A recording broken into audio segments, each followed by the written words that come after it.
yo hay una teoría que me gusta mucho que es más fácil doblar un billete que una paca de billetes, que un bonche de billetes, ¿no?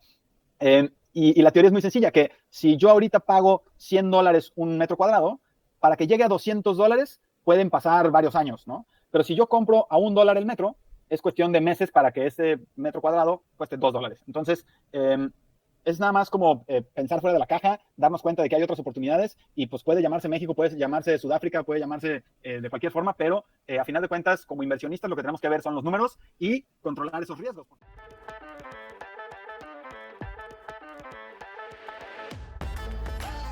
Muy buenas y bienvenido una vez más a Magnates de Ladrillo. Yo soy Charlie Hoyos y hoy nos vamos hasta México para hablar sobre lo que nos gusta, sobre el real estate. Hoy tenemos con nosotros a nuestro querido Raúl Fierro, tiene también un podcast, es conferencista, speaker, inversor inmobiliario, especialista en marketing inmobiliario, además está en el top 1% de conductor o como lo diga, manipulador de drones en el mundo. Piloto. Así que, piloto de... ¿Qué tal, Raúl? Excelente, Charlie, encantado de estar aquí. Muchas gracias por la invitación. Sí, todo un placer, porque además eres una persona bastante exitosa dentro del mundo real estate de México y bastante conocida, ¿verdad? Vienes de Guadalajara. Yo soy de Guadalajara, México, porque yo sé que también hay en Guadalajara, España, pero ahora vivo en Mérida, México, que también yo sé que todos los nombres de las ciudades de acá vienen de origen español, pero bueno, sigo en México, estoy en Mérida, Yucatán, así que pues toda esta zona de la Riviera Maya, de la península de Yucatán, es lo que estoy explorando por ahora. Sí. Zona preciosa, ahora vamos a ver qué tal en el real estate, ¿no? Que nos puedes contar. Pues te voy a empezar a preguntar algo muy directo, ¿vale? Y es que tú fuiste capaz de vender 75 viviendas en 46 segundos. ¿Cómo hiciste eso? Danos una lección a todos. 42 minutos. 42 minutos. Sí. Esto es algo que me preguntan mucho porque es algo que también a mí me marcó personalmente, ¿no? ¿Vale? Esto, para ponerlos en contexto, yo estaba en Canadá, esto sucedió en Canadá, en la ciudad de Vancouver, en un suburbio de Vancouver que se llama New Westminster. Yo estaba del lado del desarrollador, o sea, yo participaba desde la parte, yo estudié ingeniería civil, entonces trabajé unos años en Canadá y allá, trabajando en esta desarrolladora inmobiliaria, nos tocó vivir esta experiencia que vendimos el edificio completo de 75 departamentos en menos de una hora. ¿Y cómo lo hicimos? Bueno, pues no hay fórmula mágica, es un trabajo estratégico que obviamente se conjuga con las condiciones del mercado en ese momento. Era 2010, eran las Olimpiadas de Invierno de Vancouver, los ojos del mundo estaban puestos ahí, había mucha inversión extranjera. Entonces, bueno, se combinaron muchas condiciones, pero hay muchas de ellas que sí podemos replicar en otras latitudes, ¿no? No tenemos que esperar a que haya unas Olimpiadas en nuestra ciudad o que haya un interés especial en algún tipo de mercado, sino que hay muchas de estas estrategias que a mí eso fue lo que más me llamó la atención y por eso te decía que me marcó tanto, es porque yo, a pesar de haber estudiado ingeniería civil y a pesar de haber estado en ese momento desde el desarrollo inmobiliario, cuando vi eso, dije, eso es lo que yo quiero hacer.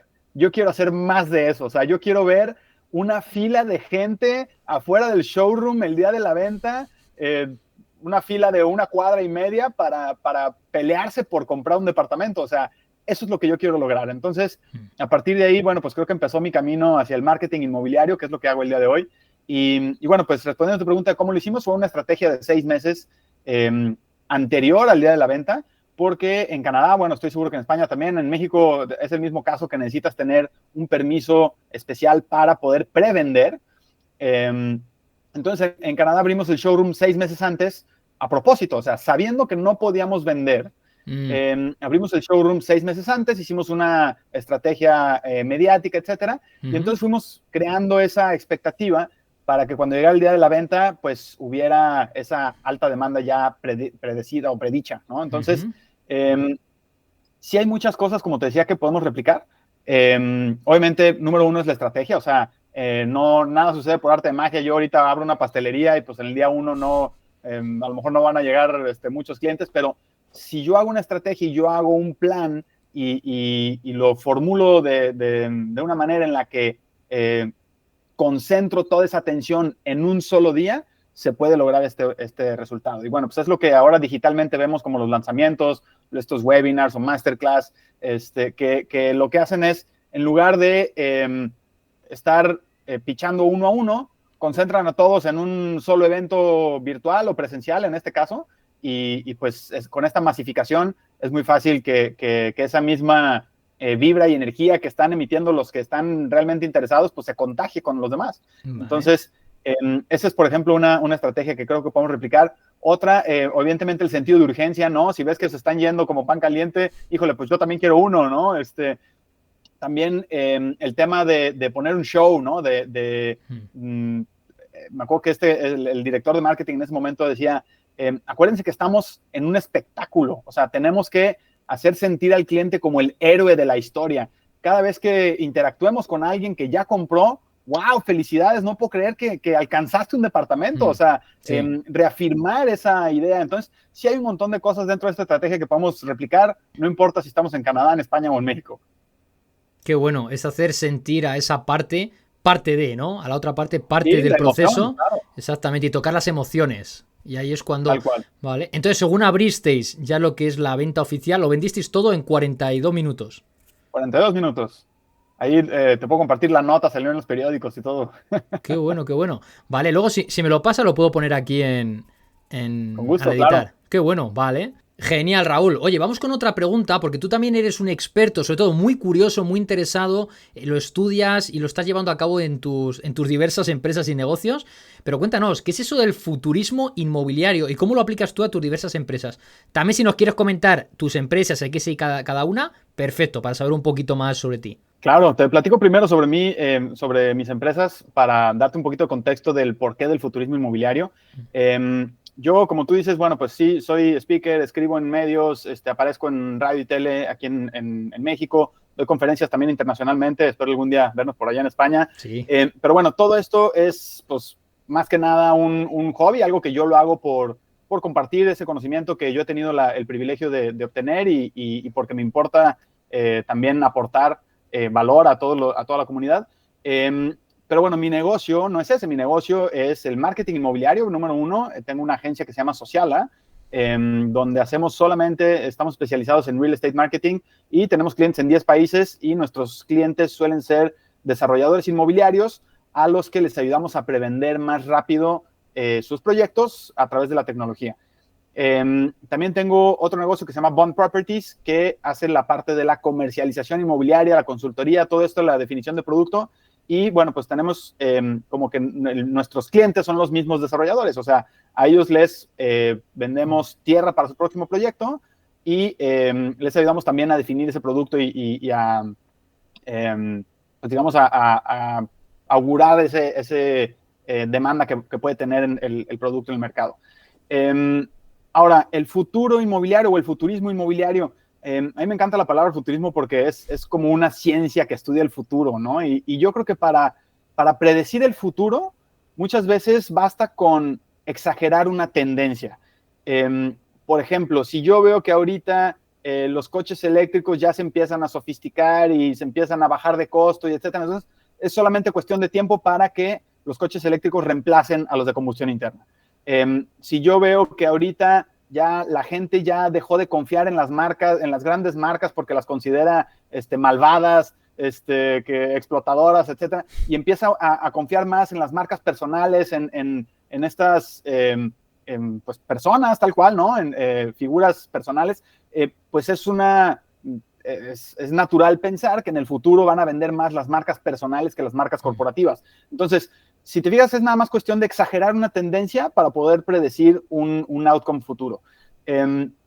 Y bueno, aplicado específicamente al real estate, yo les digo que no hace mucha falta ver hacia el futuro, porque en la industria del real estate, la industria inmobiliaria en su conjunto, es una de las industrias más retrasadas tecnológicamente.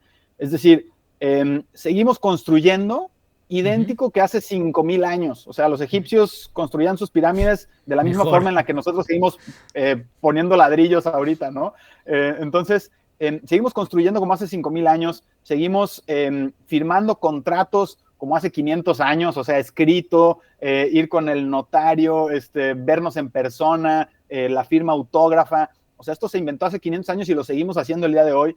Entonces, seguimos vendiendo propiedades también como hace 50 años, poniendo un letrerito allá afuera de la propiedad y esperando a que alguien nos llame, y pues yo por mientras estoy aquí en modo pasivo, ¿no? Entonces, todo este retraso tecnológico, es decir, hay tanta tecnología que no estamos implementando en el real estate, que claro que ya existe la domótica, y claro que sí, ahorita ya le picas un botón y se sube la cortina, o le puedes pedir a Alexa que prenda la luz de la sala, pero esas son nimiedades que no han revolucionado todavía la industria inmobiliaria y que seguimos en una adaptación tecnológica súper básica, y solamente hay una industria peor, o tecnológicamente hablando, en adaptación tecnológica, peor que el real estate, que es el gobierno. En el gobierno, pues ya sabes, siempre viene hasta atrás, siempre los trámites tienen que ser en persona, tienes que ir a hacer fila, tienes que ir físicamente a la oficina, pero si el gobierno está en la calle, el real estate está en la banqueta. O sea, en realidad, los que nos llevan años luz son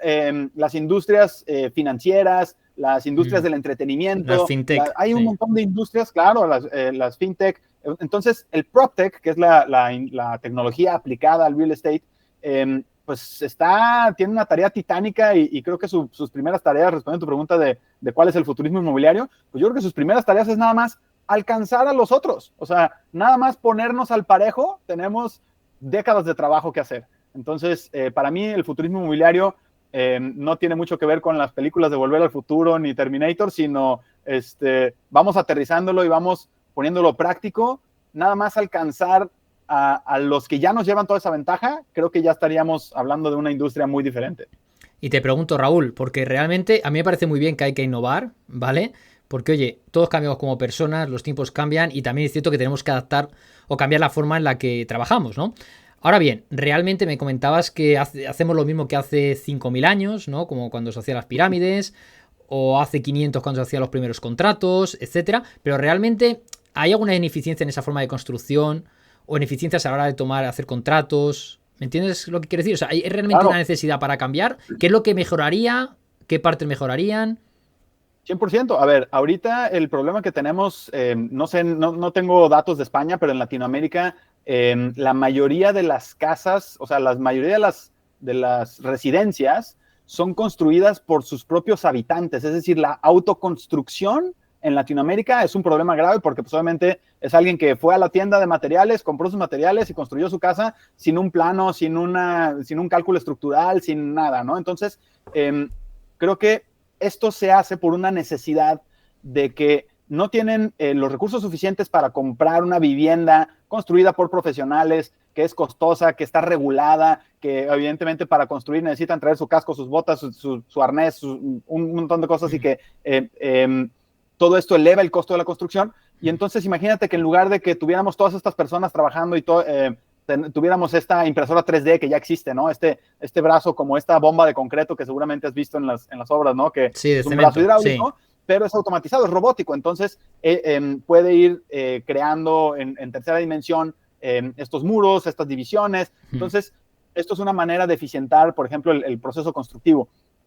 Hay un montón de materiales que ahorita seguimos utilizando, por ejemplo, el cemento Portland, que obviamente es una maravilla y que se inventó hace muchos años, pero ya existen materiales más ligeros, ya existen materiales más resistentes, ya existen materiales con otras propiedades, hasta térmicas, etcétera, que simplemente ahorita pues son más costosos y por lo tanto son inviables para una producción masiva. Sin embargo, a manera de que esta tecnología vaya avanzando, pues se van a ir abaratando, y esto también va a eficientar pues toda la industria alrededor, porque ahorita la industria inmobiliaria en conjunto representa el 30% de los gases invernadero que se emiten en el planeta. Entonces, no solamente durante el proceso de construcción, sino de todos los aires acondicionados que se utilizan, los climas, ¿no?, que se ponen en las viviendas, todo el consumo energético que se utiliza en las viviendas, en las industrias. Sí. Entonces, a la manera que nosotros vayamos optimizando cada una de estas partes, pues evidentemente este consumo energético va a bajar. Estas fugas que estamos teniendo ahorita de recursos, pues vamos a irlo aminorando. Vale, o sea que entiendo, podemos resumirlo en que el futurismo se puede llevar a cabo gracias a las PropTech, que lo que traen es la tecnología, sí, al proceso de construcción, comercialización, etcétera, pues para llevar el real estate a un siguiente nivel. ¿Podríamos resumir algo así?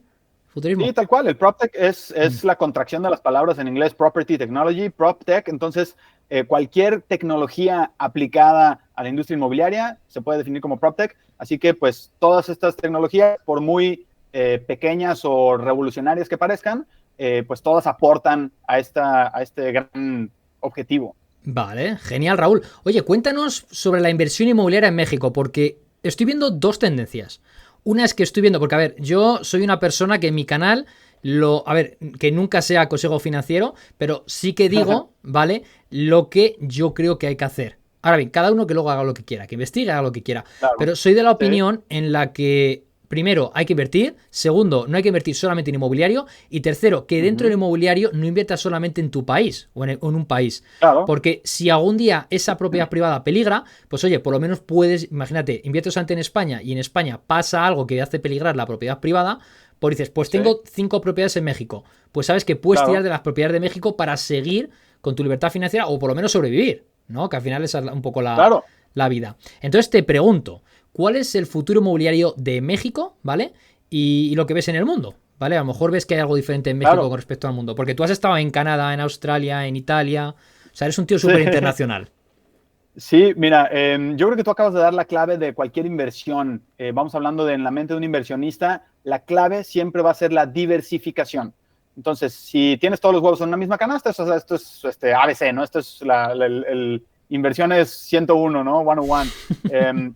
Tienes que diversificar. Entonces, evidentemente, si nos limitamos a nuestro entorno más inmediato, pues lo más probable es que obtengamos los mismos resultados que todos los que están a nuestro alrededor. Pero así como la globalización nos ha facilitado, por ejemplo, tener este Zoom, ¿no? Que pues tú estás en España, yo estoy en México, y pues cuando esto iba a suceder hace 30 años, pues era muy difícil, ¿no? Teníamos que alguno de los dos viajar, grabar, etcétera. Entonces, de esta misma forma también podemos colaborar en línea, podemos contratar a por ejemplo, yo asistente en otra ciudad, ¿no? Mi asistente personal vive en otra ciudad. Entonces, toda esta colaboración en línea, pues simplemente hace que sea más conveniente para todos. Ahora, esa conveniencia se traduce muchas veces en el costo o en la rentabilidad de algo. Si tú contratas la programación de tu sitio web en España, te puede costar el doble que si la contratas en India, por ejemplo. Entonces, en realidad, el programador no tiene que estar en España, puede estar en cualquier parte del mundo, pero tú puedes abrir tu mente, salirte de esas fronteras y lograr costos más atractivos. Entonces, lo mismo pasa en el real estate. Si no, por ejemplo, en mi caso, ¿no? Yo veía que nuestros abuelos, nuestros papás siempre compraron propiedades residenciales como a manera de patrimonio, ¿no? Y pues yo creciendo me he dado cuenta que comprar una casa o un departamento te da un rendimiento súper pequeño al año, que muchas veces es la inflación o ni eso, ¿no? Entonces, hay otro tipo de propiedades industriales, comerciales, etcétera, no sé, rentas cortas, que te ofrecen mejores rendimientos y que, pues, pueden ser mejor opción que eso que nosotros hemos visto en nuestros papás y nuestros abuelos. Ahora, eso llevado a un nivel más alto, pues ahora ya no tengo que pensar nada más en terrenos urbanos. Ahora puedo pensar en terrenos, pues a lo mejor agrarios, ¿no? A lo mejor yo hay una teoría que me gusta mucho que es más fácil doblar un billete que una paca de billetes, que un bonche de billetes, ¿no? Y la teoría es muy sencilla, que si yo ahorita pago $100 un metro cuadrado, para que llegue a $200 pueden pasar varios años, ¿no? Pero si yo compro a $1 el metro, es cuestión de meses para que este metro cuadrado cueste $2. Entonces, es nada más como pensar fuera de la caja, darnos cuenta de que hay otras oportunidades y pues puede llamarse México, puede llamarse Sudáfrica, puede llamarse de cualquier forma, pero a final de cuentas, como inversionistas, lo que tenemos que ver son los números y controlar esos riesgos, porque como tú dices, pues sí, habrá países donde puede que la tierra esté muy barata y que sea una muy buena inversión y que cuando hagamos el Excel nos hagamos millonarios, pero existe un riesgo de que el gobierno cambie y que puedas poner en riesgo esa inversión, ¿no? Entonces, a final de cuentas, como inversionistas siempre vamos a estar asumiendo ese riesgo a cambio de un beneficio mayor en términos de retorno. Entonces, yo creo que a eso se resume. Respondiendo a tu pregunta de cómo está el panorama en México es súper positivo, digamos, el panorama, porque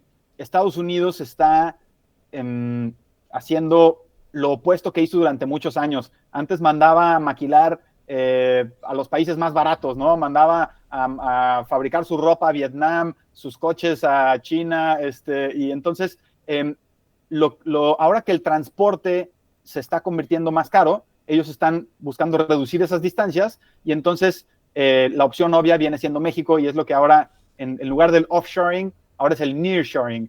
Entonces México tiene una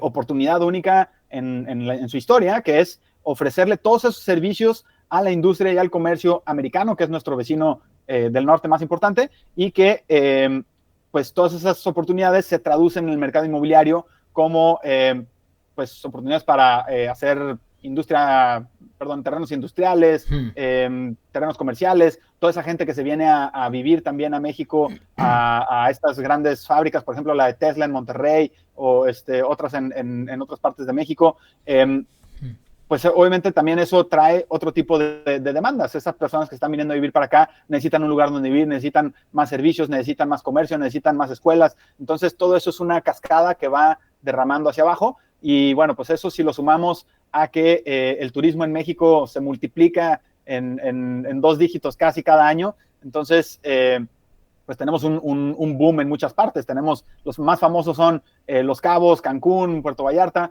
pero hay muchos otros mercados que están creciendo. Yo te decía hace ratito que estoy explorando ahorita la península de Yucatán, ahorita que vivo aquí, y me encuentro con ciudades o pueblos, mejor dicho, pueblos que están repletos de extranjeros. Hay muchos españoles, hay muchos alemanes, suizos, ingleses, americanos, hasta de Sudamérica, y dices, wow, o sea, ¿qué están viendo toda esta gente en este pueblo que está perdido ahí en Yucatán a 3 horas de cualquier aeropuerto? Pues ellos están viendo ese potencial y ese tipo de inversiones tienden a crecer muy rápido porque ya tienen la atención del turismo y del atractivo que puede generar esa inversión inmobiliaria. Entonces un hotelito ahí, un terreno ahí, un departamento ahí puede darte grandes rendimientos. Vale, o sea que veo aquí 2 cosas. Primera, la tendencia de que todas esas empresas que se van colocando, que se van situando en esas ciudades, eso primero ya es una inversión inmobiliaria, porque es una nave industrial de muchísimos miles de metros cuadrados. ¿Vale? Es un warehouse, por ejemplo. Correcto, sí. Y segundo, me hablas más del turístico. No te he oído decir mucho de residencial, bueno, antes me has dicho residencial, pero como que no es la opción más rentable hoy en día. O sea, te vas más a negocios y a turístico. Yo lo llamo las rentas tradicionales. Hay algunos que le llaman largo plazo, pero yo le llamaría tradicional porque es lo que hemos hecho tradicionalmente. Es decir, nuestros abuelos y nuestros padres en algún momento era lo que pues, ellos conocían y pues para ellos les resultó bien en algún momento, pero si ahorita vemos los números, pues definitivamente tienen un rendimiento inferior a otras propiedades como industrial, comercial, turística. Genial, Raúl. Oye, te voy a hacer una pregunta ahora que precisamente es un tema que solamente lo he escuchado por parte tuya hace 6 meses, una vez que hablamos. Así que te pregunto, ¿cómo es el acceso a activos inmobiliarios remotos, ¿vale? Lejanos, gracias a la transformación de los transportes? Cuéntame, porque tú tienes una idea, ya no sé si la estás aplicando o no la estás aplicando o tienes intención de aplicarla como parte de ese futurismo inmobiliario, ¿verdad? Sí, a ver, creo que una gran parte de este futurismo inmobiliario del que hablamos es la revolución del transporte. Porque si bien ahorita pues ya tenemos aviones, ya digamos el mundo se hizo más pequeño porque podemos acceder a lugares más lejanos, a menor costo y más rápido, creo que la siguiente revolución va a ser en conveniencia, en dejar de usar la infraestructura que ya conocemos actualmente como caminos, carreteras, aeropuertos, y esto va a ser posible cuando tengamos drones que transporten personas. Esto es algo que ya existe a nivel de prototipo, o sea, ya hay drones que ya transportan personas, que ya son capaces de levantar grandes pesos, pero bueno, pues para que esto sea comercialmente disponible para todos, pues sí le faltan algunos años, pero yo creo que a mí me emociona pensar que estamos a poquitos años de poderlo vivir y yo estoy seguro que a ti y a mí nos va a tocar transportarnos en uno de estos. Para mí esta revolución del transporte va a conllevar una revolución en el real estate y la visión que tengo de esto es que ahorita hay muchos lugares, hay lugares geográficos, o sea, lugares físicos que son preciosos, ya sea que tengan una belleza natural increíble, que sean, no sé, una montaña, una playa, un cenote como acá en Yucatán, ¿no? Hay muchos lugares preciosos, hay lagos, hay un montón de lugares que son preciosos y que son un gran atractivo, pero que actualmente son muy difícil llegar a esos lugares.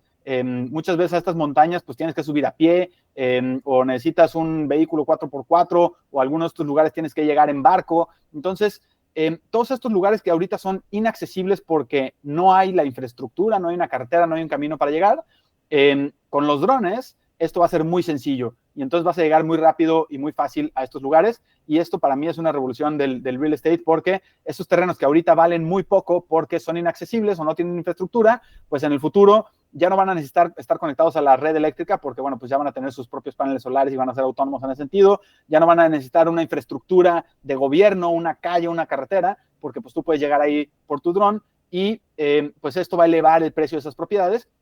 Y no solo eso, sino que también nos va a hacer cuestionarnos sobre las ubicaciones que actualmente tenemos consideradas como, nosotros en el real estate, tú ya sabes esta frase que lo mejor que, lo más importante en el real estate son, las tres cosas más importantes son ubicación, ubicación y ubicación. Entonces, ¿qué es ubicación ahorita? Pues donde tienes escuela cercana, hospital cercano, infraestructura cercana, tienes todos los servicios, tienes agua, luz, el cruce de dos avenidas, ¿no? Eso es ubicación ahorita.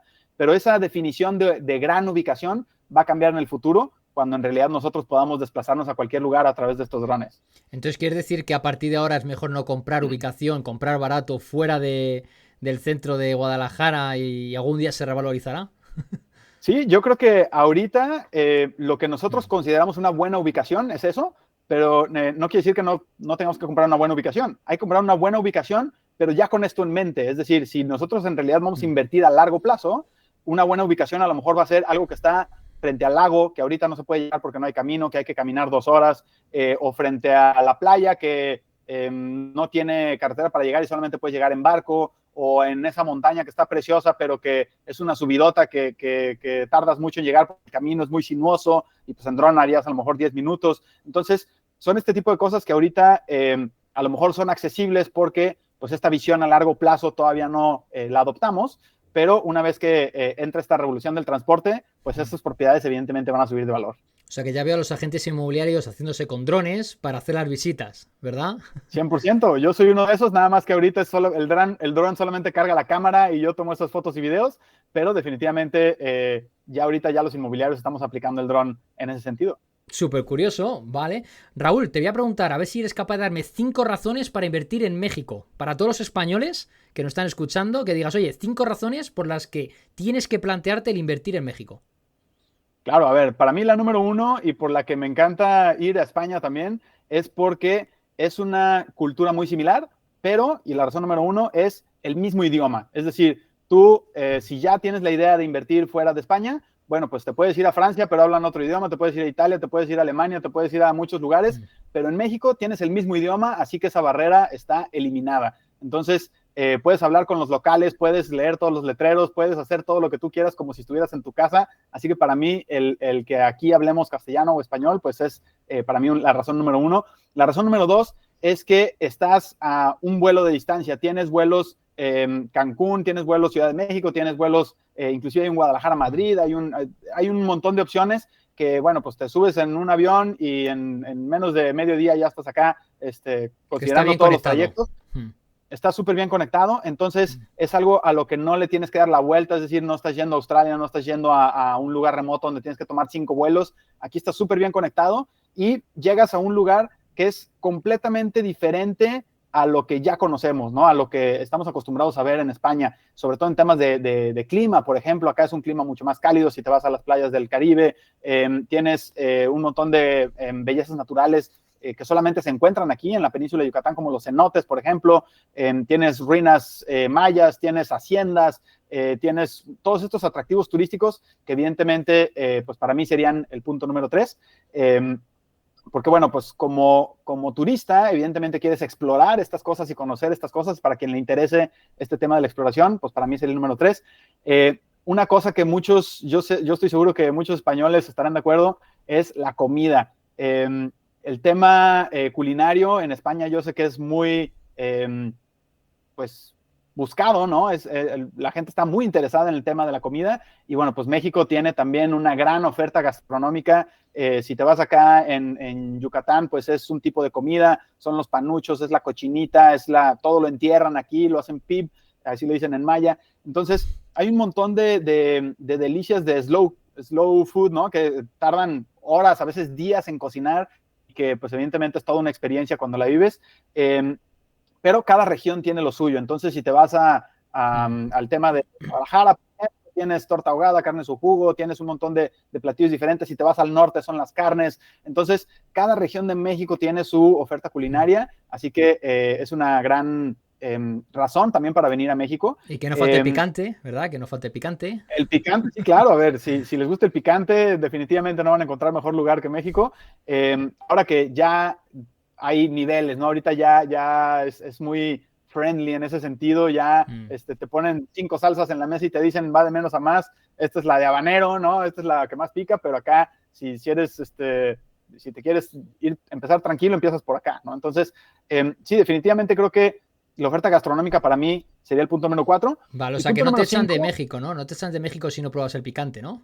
No te echan, no te deportan. Sí, claro, a ver, el picante es parte de la cultura y aunque ya hay mucha gente que se acostumbró al picante y siente que ya no es tan picante, pues solamente los turistas cuando venimos, y me incluyo porque yo vengo de Jalisco donde sí usamos el picante, pero el picante que usan en Yucatán es mucho más fuerte, ¿no? Entonces mucho más concentrado. Entonces hay de picantes a picantes y claro que hay que experimentarlos todos, cuando menos una vez en la vida, y como tú dices, si vienes a México y no probaste el picante, no te enchilaste en ese sentido, pues creo que sí te hizo falta eso en tu visita. Y bueno, pues para mí el número 5 evidentemente sería la rentabilidad, es decir, sí creo que comparado manzanas con manzanas, euros con pesos, dólares con pesos, sí hay oportunidades muy rentables, no solamente como hablamos hace ratito en nearshoring, en temas industriales o en temas turísticos, sino prácticamente cualquier tipo de inversión que tú puedas hacer, ya sea en un negocio, por ejemplo, aquí en Mérida, donde estoy viviendo yo, que le dicen la Ciudad Blanca, es porque en el centro, donde están todas estas construcciones coloniales de la época colonial, que son casas preciosas, están ya ocupadas todas por extranjeros. O sea, tú vas al centro y no encuentras ya yucatecos, encuentras puros europeos, americanos, canadienses, porque ellos están buscando esa tranquilidad, ese estilo de vida, ese retorno de inversión que pueden tener aquí en México y que difícilmente podrían tener en su país de origen. Entonces, te encuentras este mercado de los jubilados, te encuentras este mercado de los emprendedores, te encuentras este mercado también de los aventureros. Hay quienes buscan, por ejemplo, te voy a poner el kitesurf, ¿no? Entonces, aquí hay un lugar específico para el kitesurf y entonces te encuentras kitesurferos de todo el mundo, ¿no? Y luego hay un paraíso como Cozumel, que es el lugar número 1 para hacer scuba diving, buceo, ¿no? Entonces te encuentras buzos de todo el mundo. Y entonces, pues cada uno de estos nichos trae a su propio atractivo y tiene su propio magneto, su propio imán de turismo. Y bueno, pues creo que hay mucha gente que le interesa eso y que puede venir a invertir también en ese sentido. Y pues definitivamente es un paraíso no solamente en temas naturales, sino también para temas de inversión. Qué bueno, o sea, que van buscando también esa tranquilidad, ¿no? Ese nivel de vida, menos estrés. Luego también como rentabilidad, has dicho, me ha hecho rentabilidad, pero es muy subjetivo. Me tienes que decir cifras, Raúl. Mira, te voy a decir cifras. Vamos a empezar de menos a más. Hablando de residencial, si tú pones un departamento, vamos a decir nivel medio alto, a la renta, te va a dar entre un 3, me voy a ir al peor de los escenarios, un 3% anual, hasta un 6% anual, que yo diría que es el mejor de los escenarios. Un departamento que ya te da 6% anual en rentas tradicionales es una super propiedad. Sin embargo, si ese mismo departamento tú lo amueblas y lo pones en rentas cortas, es decir, en Airbnb, te puede estar dando hasta un 12% anual. ¿Qué pasa si ese mismo departamento tú lo puedes, en lugar de tenerlo en una ciudad, que es donde, por ejemplo, hablando aquí del caso de Mérida, lo pones en un lugar que es más turístico, que es, no sé, Playa del Carmen, una costa, una playa aquí, Progreso, Entonces, si lo pones en un lugar más turístico, pues rendimiento se puede ir todavía más alto, hasta un 18%. Ahora, este 18% es lo que normalmente te daría una inversión industrial, que es una inversión mucho más grande. Aquí estamos hablando de un departamento que pues en valor de ticket, en valor de costo total, no es tan grande. Si tú hablas de una bodega industrial, evidentemente es una inversión mucho mayor. Pero bueno, pues que este rendimiento, este ticket tan grande te genere 18% es una súper inversión también. El comercial va a andar más o menos entre esos dos. El industrial yo diría que ahorita es el más alto, el residencial es el más bajo, comercial puede andar ahí en medio, dependiendo si es un local dentro de un centro comercial o si es un local en el centro de la ciudad o dependiendo de todos estos factores. Pero bueno, ahí es donde entra mucho lo que hablamos hace un ratito, que es la ubicación que tenemos definida actualmente. Y yo creo que puede andar ahí en esos porcentajes. Ahora, ¿qué pasa si tú quieres un rendimiento mayor al 18%? Bueno, pues vas a estar asumiendo un riesgo mayor. ¿Y qué va a pasar? ¿Cómo puedes lograr este rendimiento mayor? Y aunque el riesgo sea un poco más alto, puedes comprar en preventas donde tú estás asumiendo un riesgo mayor en el sentido de que a lo mejor te prometen que va a estar listo en año y medio, pero se puede tardar 2 años, ¿no? O que existe el riesgo también, hay que decirlo, que pues el proyecto no se termine o no se termine a tiempo o no con las características que se previeron inicialmente. Entonces, cuando tú compras en preventa, sí tienes ese nivel de riesgo, pero tu plusvalía puede ser mayor también. Vale, entonces, compras sobre plano, sí.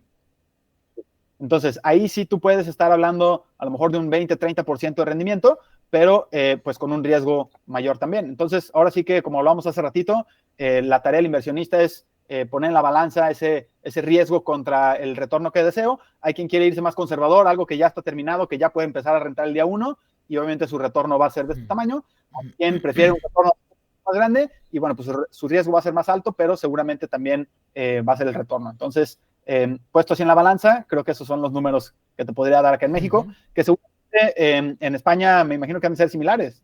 Similares, sí. Similares.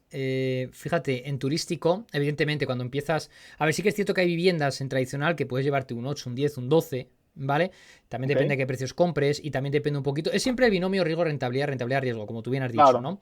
Si te vas a Madrid, pues evidentemente es mucho más seguro por ser la capital, por ser el centro económico, también por el tema demanda, que es muchísimo más grande que el resto de España. Si te vas a otras ciudades de España, a lo mejor más costeras, sí puedes conseguir más, pero claro, ¿por qué más rentabilidad? Porque evidentemente hay más riesgo del tipo de inquilino, porque las rentas son inferiores, Claro. más riesgo también por la demanda, porque pese a que sea muy alta, porque hay escasez de vivienda en España, pero no es lo mismo que la capital o Barcelona, ¿no? Vale. Me llama la atención ese fenómeno porque aquí en México yo diría que es al revés, ¿no? Yo diría que es contrario. En el rendimiento suele ser mayor en las ciudades menores, porque en las ciudades muy grandes, así como hay mucha demanda, también hay mucha oferta.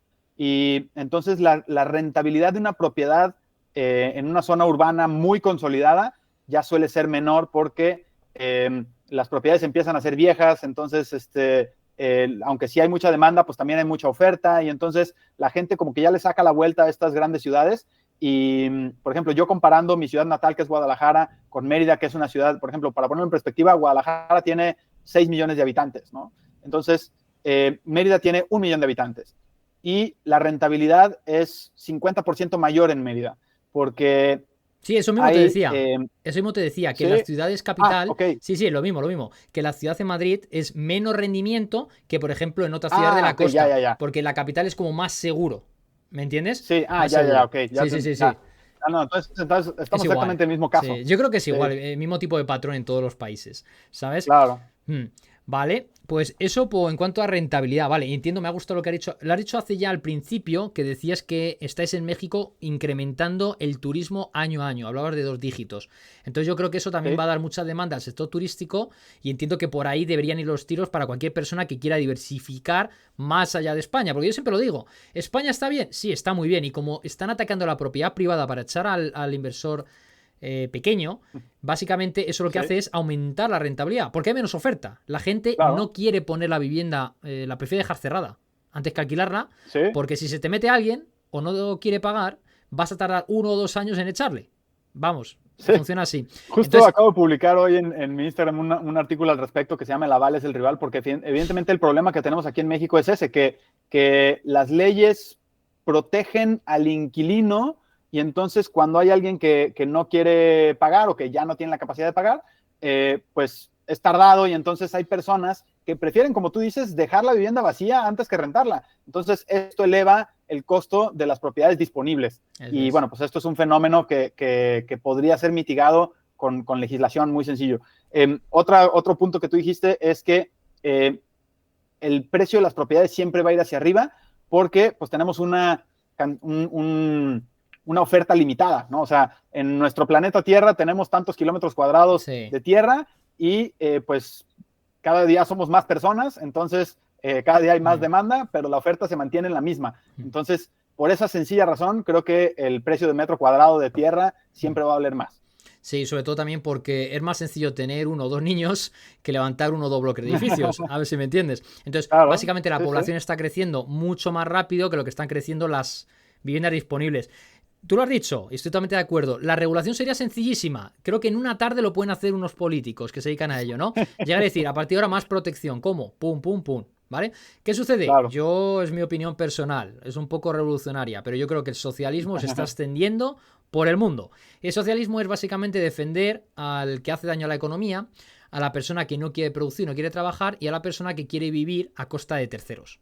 Entonces, como eso es básicamente un poco la norma alrededor de gran parte de Occidente, pues nos vemos en esas. Pero sí que es cierto que eso a quien más está perjudicando es al cliente final, es decir, al inquilino final. Claro, el que está pagando una renta más alta porque hay una oferta menor. Claro, efectivamente. Pero sería tan fácil regularlo y al final yo lo que digo, si todas esas personas que hoy en día no se atreven a lanzar esa vivienda al mercado, tú le das garantías, le das protección jurídica, ¿qué pasaría? Pues esas viviendas salían al mercado. ¿Y qué pasaría automáticamente con los precios? Bajarían. Y ahora serían los propietarios los que compitan entre ellos por sacar las mejores viviendas. Entonces, con lo cual tendrían más calidad porque tendríamos que invertir más en las viviendas para destacar. Para ponerte un ejemplo, en Canadá existe un impuesto a la vivienda vacía. Es decir, si tú duras más de cierto periodo sin habitar esa propiedad, entonces se te cobra un impuesto. Entonces a la gente no le conviene tener viviendas vacías y por lo tanto hay veces que prefieren rentarlas por debajo del precio de mercado con tal de no pagar ese impuesto. Entonces, esa es solamente una idea para los legisladores que nos escuchan, pero como tú dices, yo en estoy España seguro ya que lo están haciendo. Es muy fácil de regular. En España, en la ley de vivienda que se aprobó el año pasado, no sé si recuerdo mal, en mayo de 2023, una cosa así, abril-mayo de 2023, básicamente se prevé que los ayuntamientos, si tú tienes más de 5 viviendas, ya eres considerado gran tenedor, y si esas 5 viviendas las tienes en un determinado municipio, ¿sabes?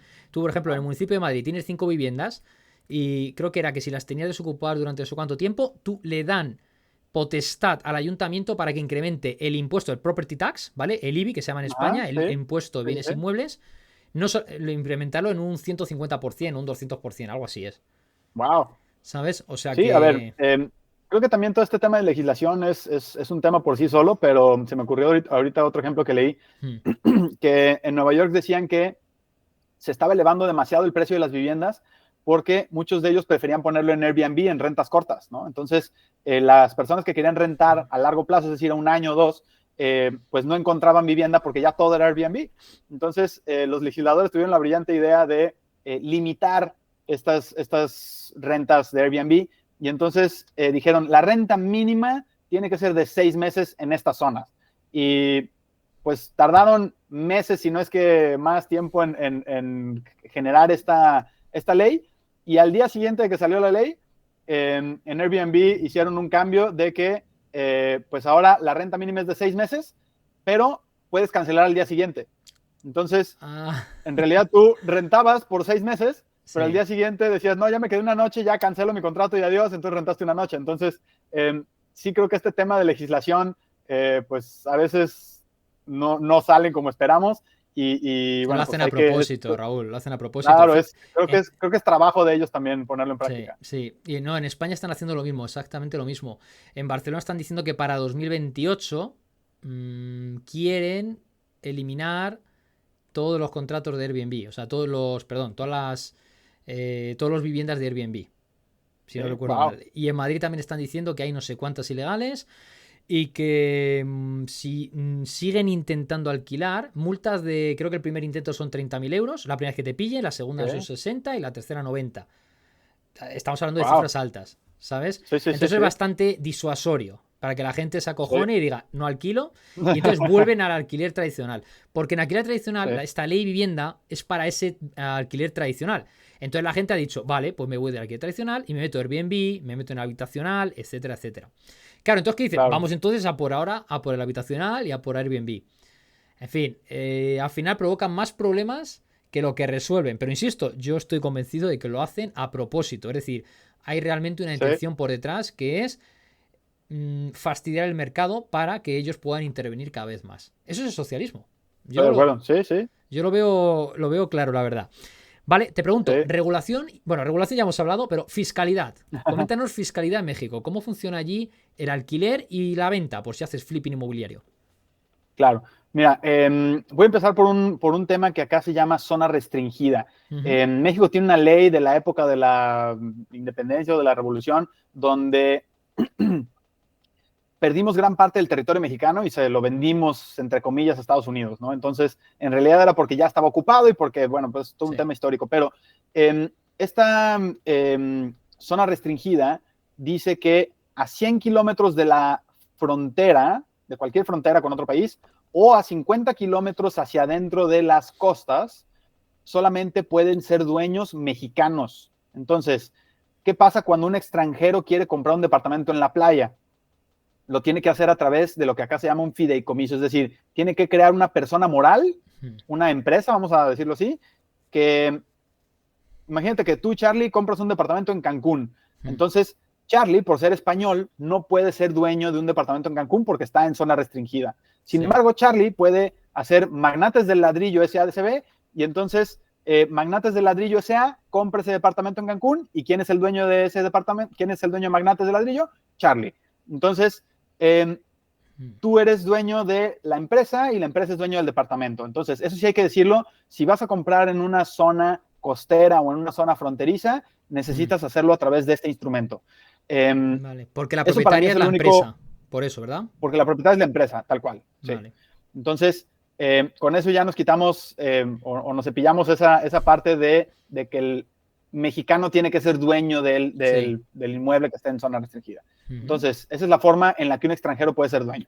Ahora, eso en cuanto a legislación. En cuanto a fiscalización, se pagan 3 tipos de impuestos. A nivel federal, a nivel estatal y a nivel municipal. Evidentemente, entre más alto el nivel, es más alto el impuesto. El municipal se paga, no todos los municipios lo cobran, hay algunos que lo cobran, algunos que no, dependiendo del lugar donde vayas a comprar, es un impuesto muy pequeño. El estatal se paga, hablando específicamente de Yucatán, por ejemplo, en Jalisco no tenemos esto, pero en Yucatán, cuando tú compras un inmueble, quien paga el impuesto es el comprador. Entonces, el comprador paga un impuesto al estado de Yucatán al momento de realizar su compra. Es también un impuesto relativamente bajo. Y Cuando dices bajo, danos algún a nivel, ejemplo. estoy hablando de menos de un 1% ¿Vale? del ¿Y el valor otro, de la y el propiedad. municipal? No, el municipal es una tarifa prácticamente fija. Estamos hablando de, te voy a inventar un número, pero alrededor de unos menos de 1.000 euros o 1.500 euros. Vale. Entonces, el federal es el que se pagan 2 tipos. Número uno es el impuesto sobre la renta, es decir, cuando tú vendes un inmueble, sobre esa utilidad que obtuviste, si tú lo compraste en 100.000 euros y lo vendiste en 200.000, entonces tienes una utilidad de 100%. De esos 100.000 euros que tú obtuviste de utilidad, tienes que pagar un impuesto y ese impuesto suele ser alto, suele ser alrededor de un 30%. Entonces, sobre la utilidad. Sin embargo, tú puedes deducir muchos de estos gastos. Por ejemplo, los impuestos municipales y estatales los metes como gasto para reducir la utilidad del impuesto federal. O reformas que hayas hecho, Hay, quizá. Reformas que hayas hecho en sí, el inmueble. exactamente, reformas que hayas hecho o cualquier gasto que esté relacionado con esa propiedad, el avalúo, la investigación que hiciste de mercado, cualquier cosa que esté relacionada con la propiedad, se puede Un agente deducir de ahí también. inmobiliario, el asesoramiento, Tal cual, todo. Vale. la comisión que le pagas al agente inmobiliario. También esta utilidad se reduce conforme o se diluye, vamos a decirlo así, conforme más propietarios sean. Entonces, si es un solo propietario, la utilidad es mayor, pero si son 5 propietarios, bueno, pues entonces esa utilidad se diluye y ese porcentaje, Vale. ese impuesto Porque es es un menor. impuesto progresivo, ¿no? Por tramos. De aquí a aquí, tanto por ciento. De Exacto. aquí a aquí. Vale. Ajá. Hmm. Entonces, ese es el que paga a la hora de vender un inmueble. Sin embargo, hay un impuesto que se paga a la hora de comprar el inmueble, siempre y cuando se genera una utilidad al comprar, que es, por ejemplo, si yo compro un departamento que es una muy buena oportunidad, que vale 200,000 euros, y yo lo compré en 150,000 euros, entonces, ¿qué va a pasar? Que cuando llegue el avalúo va a decir que el departamento vale 200,000 euros, pero yo pagué 150,000. Entonces, hay una diferencia de, ¿qué es ahí? 25%. El avalúo es el tasador, ¿verdad? Sí. Vale. Entonces, el avalúo es el que dice cuánto vale esa propiedad Hmm. puede ser un avalúo comercial, es decir, cuánto vale en el comercio, cuánto vale catastralmente, es decir, para el gobierno. Entonces, si se determina que esa propiedad valía 200,000, pero ahora vale 150,000, entonces yo voy a pagar un impuesto sobre esos 50,000 de utilidad que estoy obteniendo al momento de la compra. ¿Sí me explicó? Entonces, por eso es importante también fijarnos en que, pues, no siempre nos conviene comprar muy por debajo del precio de mercado, ¿no? Ya. O estar conscientes de que si compramos una buena oportunidad, pues el gobierno también quiere entrar a esa buena oportunidad, ¿no? Sí. Entonces, si compramos hasta un 10% por debajo del precio del avalúo, no pagamos nada, pero si compramos por debajo de ese 10%, se paga un impuesto sobre esa utilidad. Entonces, ese es para el comprador. Entonces, como comprador tienes 3 impuestos, el municipal, el estatal, que no en todos los estados ni en todos los municipios se pagan, pero el federal solamente lo paga el comprador en caso de que esté comprando por un valor debajo del mercado.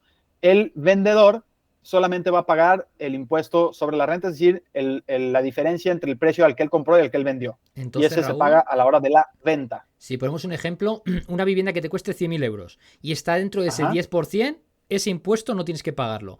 Pero luego tienes que pagar el municipal y el otro que comentabas, que me decías que era un 1%. 1% de 100.000, el estatal, son 1.000 euros. Estatal. Más el Sí, fijo, 1.500, sería 2.500 sí, pero euros. Ese impuesto, sí, pero ese impuesto, el estatal, no se paga en todos los estados. En Yucatán sí, hay estados en los que no, como Jalisco, Quintana Roo, donde está Cancún, por ejemplo, no se paga ese impuesto estatal, dependiendo de cada estado. Ya. También depende mucho de los municipios. Por ejemplo, te hablaba de ese de más o menos 1,000 euros, era el municipio de Mérida. Sin embargo, si te vas a la playa, que es Progreso, ya no se paga ese impuesto municipal. Entonces, también depende mucho de qué parte compres. Vale, entonces veo que los impuestos, fíjate, digo, he hecho 100.000, 200.000 euros. 200.000 euros, imagínate que está dentro de ese 10%, sería cero. Y hablamos de ese 1%, ¿vale? En caso de que haya que pagarlo, ¿sí? Serían 2.000 euros, más el fijo ese que decías de 1.000 y pico euros, son 3.000 euros de impuestos. En Madrid, y en Madrid es más bajo que en otro sitio, por ejemplo, si me hablas en Comunidad Valenciana, es un 10% sobre 200.000. Serían 20.000 euros. Tú fíjate, de 3, 4.000 a 20.000 euros son 3, al 4 momento de comprar. Más. Solamente para comprar, eso es. Ok, o sea, el comprador paga ese 10%. El comprador paga ese 10%, eso es. Wow, no, definitivamente tenemos menos carga fiscal acá. Total, vale. Y luego sobre el alquiler, ¿cómo sería? Sobre los rendimientos del capital inmobiliario, del alquiler. Tal cual. Lo que se paga en el alquiler es ISR, es decir, impuesto sobre la renta. Vale. Yo, sobre el dinero que recibo, es decir, sobre todo lo que yo reciba, por ejemplo, yo ya pagué mis impuestos cuando compré una propiedad. Sí. Ahora la puedo habitar, la puedo dejar sin rentar o la puedo rentar, si la puedo poner disponible, ¿no? Entonces, cuando yo la rente, yo voy a obtener un ingreso. Ese ingreso, para mí, es un ingreso limpio, ¿no? Es decir, de ahí no estoy pagando nada, por lo tanto, mi nivel de tasación, mi nivel de impuestos es muy alto. Tengo que pagar el 30% sobre ese ingreso. ¿Por qué? Porque yo no estoy gastando nada y estoy recibiendo esto, ¿no? Entonces, ¿qué tengo que hacer para reducir esa carga fiscal? Simplemente le meto gastos. Ahora, no tienen que ser solamente gastos referentes a la propiedad. Puede ser cualquier tipo de gasto que yo tenga como propietario, ¿no? Que el arreglo, la pintura, todo eso va en referente a la propiedad.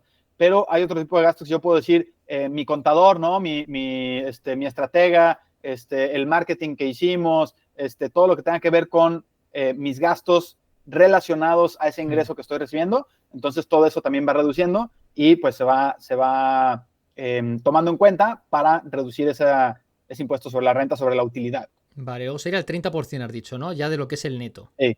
Vale, antes de impuestos.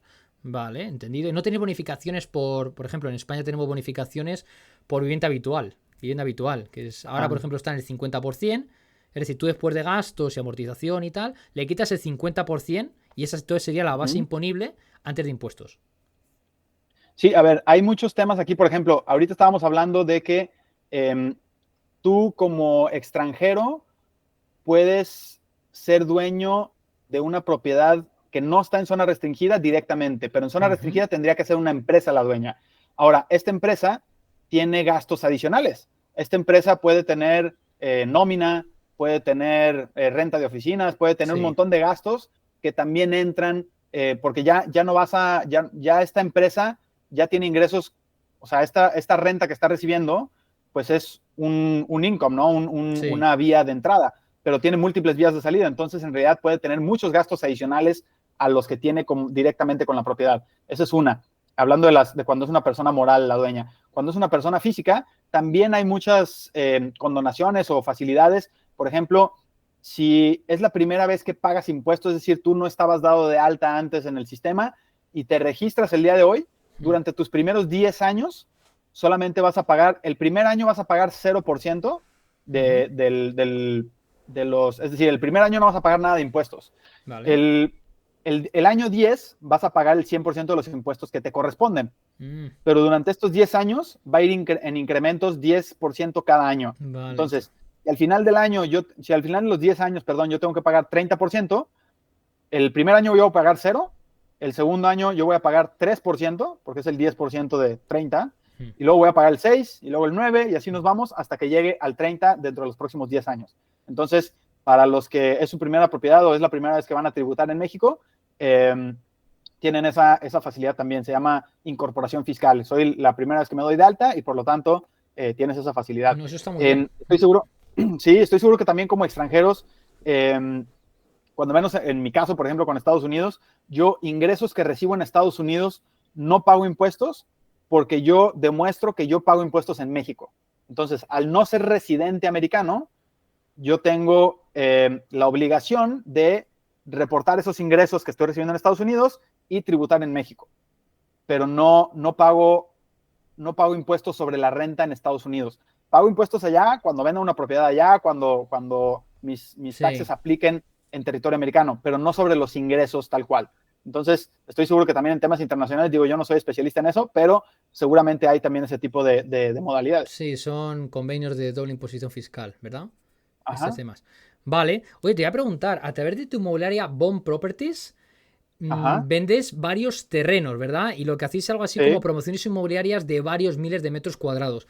¿Cómo hacéis eso exactamente? ¿Qué tipo de terrenos? No sé, ¿son oportunidades? No sé si lo hacéis para turístico, para hoteles, ¿para qué lo hacéis?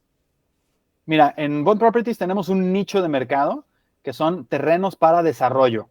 Es decir, nuestros clientes son desarrolladores inmobiliarios y lo que hacemos es ofrecerle este tipo de terrenos a grandes desarrolladores. Ahorita estabas hablando de decenas de miles de metros cuadrados, hectáreas, ¿no? Entonces, estos son normalmente para desarrollos horizontales, para parques industriales, para residenciales horizontales, para centros comunitarios, etcétera. Entonces, ¿cómo hacemos para comercializar eso? Pues prácticamente tenemos una base de datos ya de muchos desarrolladores inmobiliarios en México o internacionales, pero con interés en invertir en México, y a través de ellos comercializamos estos terrenos. Si hay algún desarrollador inmobiliario que le interese comprar un terreno de grandes extensiones, pues puede llegar a nosotros a través de esas publicidades que seguramente fue lo que tuviste. Y al revés también, si alguien tiene grandes extensiones de terreno que quiere vender en una sola unidad, pues normalmente viene con nosotros para nosotros encontrar ese comprador.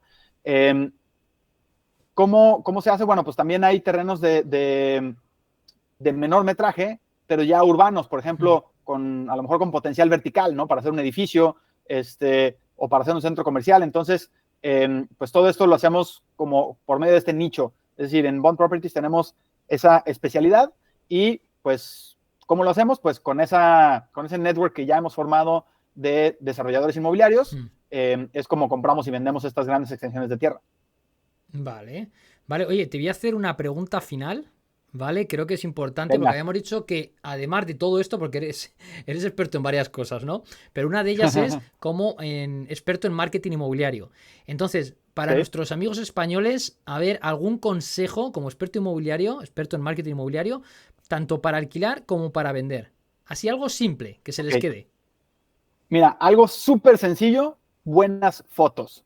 Porque creo que hay muchas veces que las fotos no le hacen justicia a la realidad, ¿no? Y entonces, si tomamos la foto con el celular y lo tenemos ahí, el lente sucio, y a lo mejor era una hora del día que pues no salen ahí sombras muy duras. Entonces, si les pudiera dar un solo consejo, para mí sería inviértanle en un fotógrafo profesional que sea de arquitectura, no el fotógrafo de retrato y el fotógrafo de sociales, ¿no? O sea, un fotógrafo de arquitectura vale la pena porque va a hacer totalmente la diferencia entre que ese valor percibido que la gente encuentra en un anuncio. Entonces, ya sea que esos anuncios lo pongas en portales, en tu sitio web, en anuncios de redes sociales, de Google, cualquier tipo de anuncio que tú hagas o videos, o inclusive que lo mandes por WhatsApp, ¿no? O sea, esas fotos van a transmitir un valor mucho mayor que las que tú puedas tomar con tu celular. O, a ver, hay quien definitivamente tiene buen ojo, entiende de composición, entiende de luz, sabe que las mejores horas para tomar una fotografía es en la mañana o en la tarde. Entonces, sí, ponle atención a las fotografías y creo que eso va a hacer una gran diferencia a la hora de que el cliente percibe el valor de esa propiedad. Eso sin llegar a los extremos de lo que vemos. Bueno, yo lo he encontrado en Estados Unidos, ¿no? Que toman algunas fotos por ejemplo, la foto del baño, que suele ser un espacio pequeño, ¿no? Y la toman con una cámara gran angular que parece que el baño mide 300 metros cuadrados, ¿no? Y llegas y te encuentras un baño de este tamaño y entonces eso te genera el efecto opuesto. Te desilusiona encontrar un espacio pequeño. Entonces, ajustarse a la realidad, sí necesitamos, ¿verdad? Tal cual, sí necesitamos fotos que transmitan ese mensaje de que es algo valioso, de que es algo pues de una buena calidad, de un buen terminado, de una buena estética, pero sin photoshopearlo y sin llegar al otro extremo de truquear esa realidad. Totalmente, porque si no, al fin y al cabo ya tienen unas expectativas, les truncan las expectativas y al fin y al cabo lo que va a suceder es que su emoción con respecto a ese inmueble, tanto para comprarte como para alquilártelo, cae en picado. Entonces, básicamente disminuyes tus probabilidades de hacer negocio. Ya claro, está. Y pasa lo contrario también al revés, pasa lo contrario también con las fotos malas, ¿no? Que yo lo escuché, de hecho, fue un caso de estudio de Airbnb, vale. Que Airbnb al principio le costaba mucho trabajo obtener tracción con sus primeros clientes, ¿no? Con sus primeros... ¿Por qué? Porque estos clientes tomaban las fotos con su celular y las subían a Airbnb y pues en realidad no parecían muy atractivas. Sí. Entonces Airbnb empezó a contratar fotógrafos profesionales que fueran a las propiedades de sus clientes a tomar esas fotos y entonces fue cuando despegó todo. Entonces, ese es un caso de estudio de Airbnb y se los comparto para que si ustedes tienen propiedades que yo estoy seguro que ustedes que ya las visitaron, ustedes que ya conocen la propiedad, pues les parece que están más o menos parecidas a la realidad, pero alguien con un buen ojo, con ese ojo entrenado, puede lograr perspectivas que puedan transmitir ese valor de verdad. Entonces, para mí ese es un super tip que les puedo dar. Genial, Raúl. Oye, muchísimas gracias por la entrevista de hoy. Simplemente, ya para acabar, te digo, para aquellos que te quieran contactar, ¿dónde pueden conectar contigo? Quizá para hacer negocios, para alguna entrevista, para lo que sea. ¿Dónde pueden conectar contigo? Gracias, Charlie. Pues yo me encuentro en todas las redes sociales como @RaúlFierroZ, con Z al final, Raúl Fierro Z. Así me encuentras en cualquier red social, estoy en prácticamente todas. Y bueno, pues quien no esté ahí en redes sociales, raulfierroz.com, también ahí pueden contactar conmigo. Y si vienen recomendados por Charlie, les vamos a dar trato VIP, así que muchísimas gracias por la recomendación también, Charlie. Vale, se agradece. Vale, pondremos todos esos detalles en descripción para quien quiera. Oye, quien no lo haya captado, no tiene excusa para conectar contigo. Así que, Raúl Fierro, encantadísimo de haberte tenido aquí. Muchísimas gracias y un placer. Así que nos vemos a la próxima por aquí. El gusto es mío, Charlie. Espero que la próxima sea en persona por allá en España o verte por acá en México. Cuenta con ello. Muchas gracias. Hasta la próxima. Chao, chao.